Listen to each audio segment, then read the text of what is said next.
In today's video, I'm going to teach you how to adjust the column width of a Microsoft Word table. When you're working with a table in Microsoft Word, the column widths may not always match the information you're entering. A column might be too narrow, causing text to wrap onto several lines, or it might be wider than necessary and leave too much empty space. Adjusting the column width helps you create a cleaner and more organized table. Start by placing your cursor inside the table. Once the table is selected, you can adjust the width of a column by moving your pointer to the boundary between two columns. When your pointer changes to the column resize indicator, click and drag the boundary to the left or right. Dragging the boundary to the left makes the column narrower, while dragging it to the right makes the column wider. As you adjust the boundary, Word will resize the column so you can see the changes directly in your document. If you want to adjust a different column, simply move your pointer to the boundary of that column and repeat the same process. This gives you control over the amount of space available for each section of your table. You can also use the Table Layout tab for more precise adjustments. Click inside the table, then select the Table Layout tab that appears on the ribbon.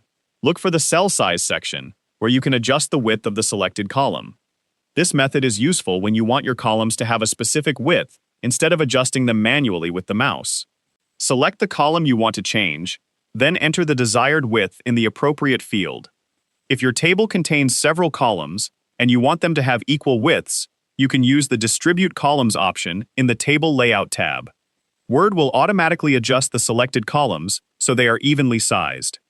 Keep in mind that changing one column's width can affect the space available in neighboring columns, especially when the table is already filling the available width of the page. If the layout doesn't look right, you can adjust the surrounding columns until the information is balanced and easy to read. You can also resize columns based on the amount of content they contain. Give longer information, more space, and keep shorter columns narrower. This can make the table easier to scan without wasting unnecessary space. Once you're satisfied with the column widths, simply continue working with your document. The adjustments will remain part of your table layout. With these simple tools, you can quickly control the size of your Word table columns and create a cleaner, more readable document. If you found this video helpful, let me know in the comments, give it a like, subscribe to the channel,